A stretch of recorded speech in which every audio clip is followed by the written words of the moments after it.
네, 여러분 안녕하세요. 세 번째 리서치 페이퍼 여러분들께 소개해 드리도록 하겠습니다. 자, 오늘 여러분들께 소개시켜 드릴 연구 논문은요.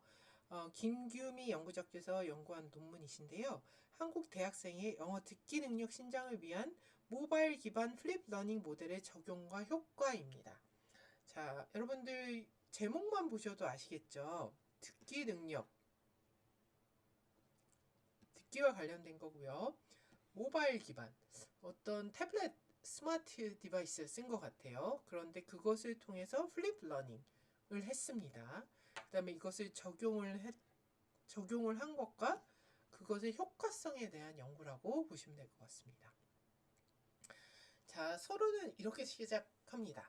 자, 우리 교수자들은요, 학습자들한테 더 나은 학습의 기회를 제공하고 성취도, 학습의 기회도 좋게 제공해야 되고 성취도를 향상시켜 줘야 되고 학습 동기도 고취시켜야 합니다. 그런 것들을 위해서 우리가 활용할 수 있는 게 테크놀로지다라는 관점에서 시작을 하고요. 그리고 이제 플립 러닝은 여러분들 아시는 내용인데 지식 전달식의 교사 중심 강의 학습 내용을 교실 밖 학습 과제로 미리 제공하고 실제 교실 내 수업에서 학습자 중심의 상호작용을 통한 지식 구성, 정교와 적극 학습 참여에 집중할 수 있도록 해준다 라고 설명을 하고 있었습니다.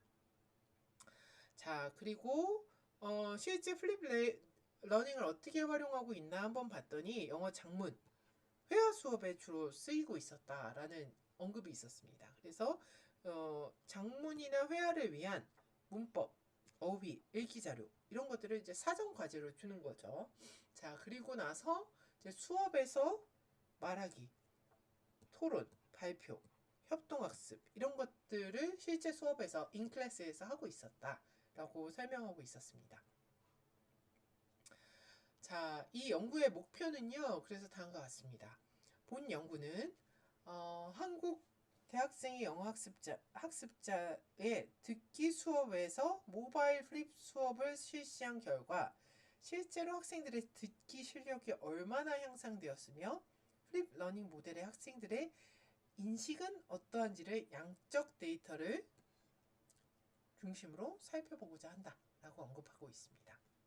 자, 그래서 이 연구는요, 사실은 양적 데이터를 살펴본다라고 했는데요. 학습자 인식이 들어가 있습니다. 이거는 어느 정도의 질적 연구도 포함하고 있다라고 여러분들 좀 이해하시면 될 것 같고요.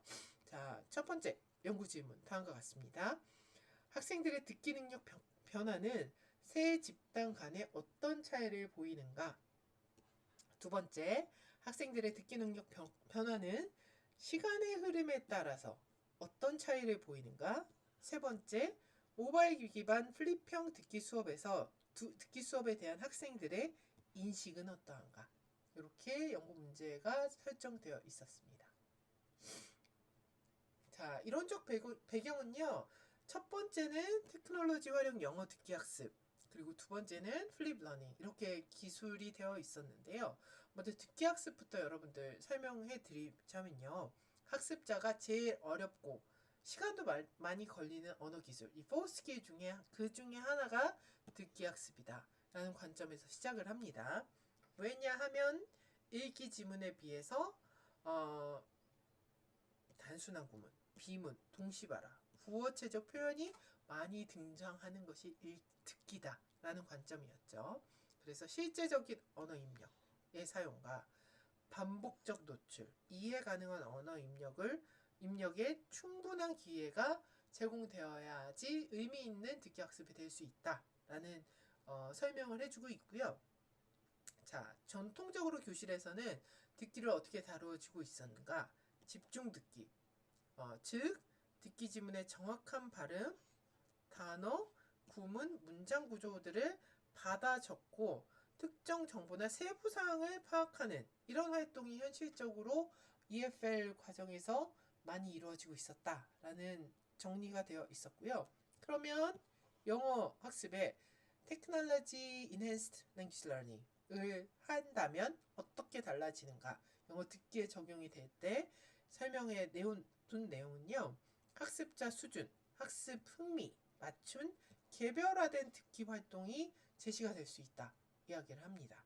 그리고 컴퓨터 학습자, 교사 학습자, 학습자 간의 상호작용을 통해서 동시적, 비동시적 피드백을 주고받음으로써 학습 효과 증대와 학습 동기가 유발될 수 있다. 여러분들 이 상호작용이라고 생각하시면요. 우리가 페이스 투 페이스 환경만 고려를 해보시면 사실 학습자 간 인터랙션, 학습자 교수자 간 인터랙션 이것이 가장 보편적일 겁니다. 근데 이런 테크놀로지 인핸스드 랭귀지 러닝, 테크놀로지가 결합된 그런 수업을 고려를 할 때는요. 하나의 그 인터랙션이 하나 더 있어요. 그게 바로 students content. 여기서는 이제 컴퓨터라고 이야기를 하는데 대부분 그 연구문헌에 보시면요. student하고 그 랭귀지 러닝 컨텐트 사이의 인터랙션을 이야기를 합니다. 그래서 이것까지 우리가 고려를 하는 것이 다양한 그런 상호작용이 일어날 수 있다. 그것들이 이제 듣기 학습에 일어날 수가 있고요. 테크놀로지를 결합을 했을 때 그래서 이 텔 환경은 테크놀로지가 단순한 학습의 보조수단이나 학습의 연장으로 활용되는 것이 아니라 시공을 초월한 학습, 그러니까 우리가 알고 있는 학습이 일어나는 공간은 교실이었죠, 여러분. 그런데 시공을 초월했다. 그러면은 이 교실의 벽을 넘어서도 학습이 이어질 수 있음을 이야기를 합니다. 자, 그리고 이 가운데에 학습자가 주체가 되는 능동적인 학습 환경을 조성해 줄 수 있다는 점에서 지금까지의 교육 패러다임을 변화시키는 계기가 된다라고 정리해 볼 수 있을 것 같습니다. 자, 플립 러닝은 여러분들 이제 많이 제가 설명드려서 아실 테니까요. 간단하게 한번 보면요.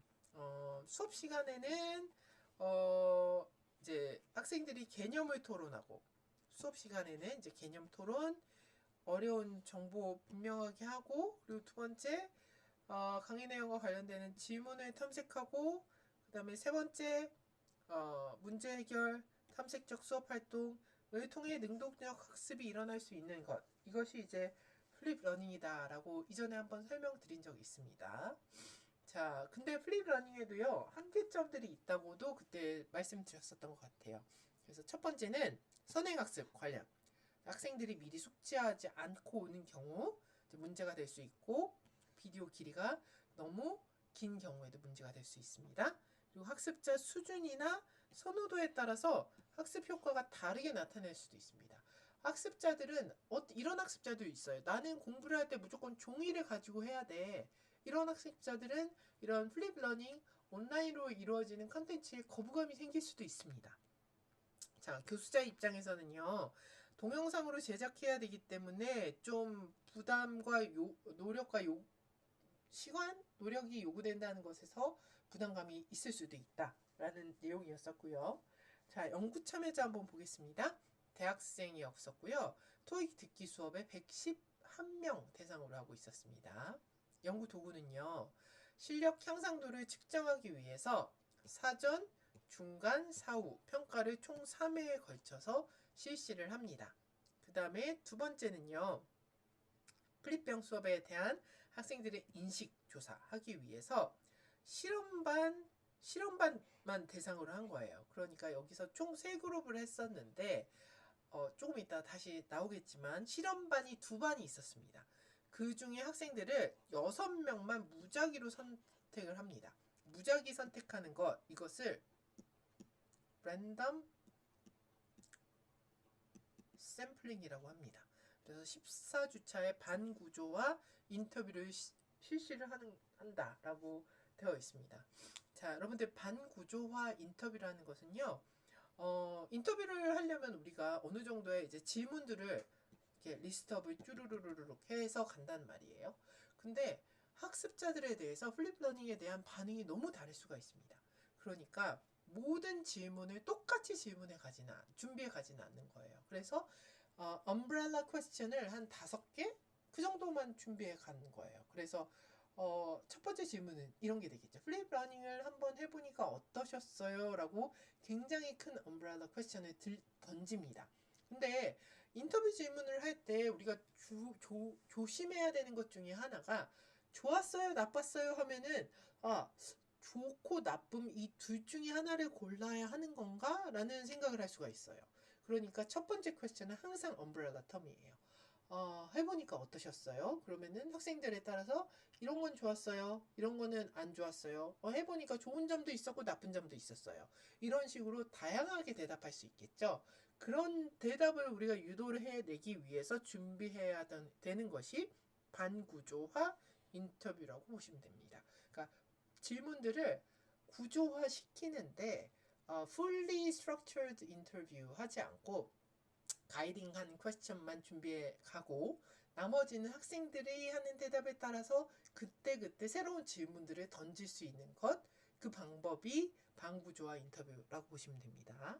자, 그리고 모바일 기반으로 플립 러닝 한 그룹에는 클래스카드, 카카오톡이라는 어플리케이션을 썼다라고 설명하고 있습니다.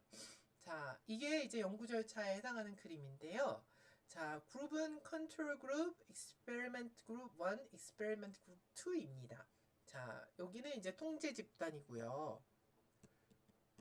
전통적 교실 수업을 합니다.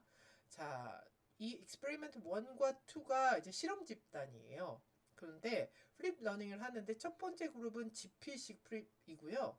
두 번째 그룹이 이제 모바일 기반 플립입니다. 자, 그래서 선행학습은 통제 집단은 없어요. 근데 지필그룹은 네, 출력본으로 학습해야 되는 내용을 사전 제시해 주는 거예요.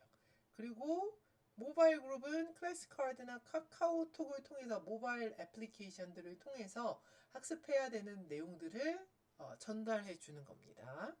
자, 그리고 수업 시간에서는 이제 통제 그룹은 네, 강의를 하겠죠. 그리고 이제 실험 집단은 네, 다양한 이런 듣기 활동들을 합니다. 동일하게. 자, 교사 학습자 역할 한번 볼까요?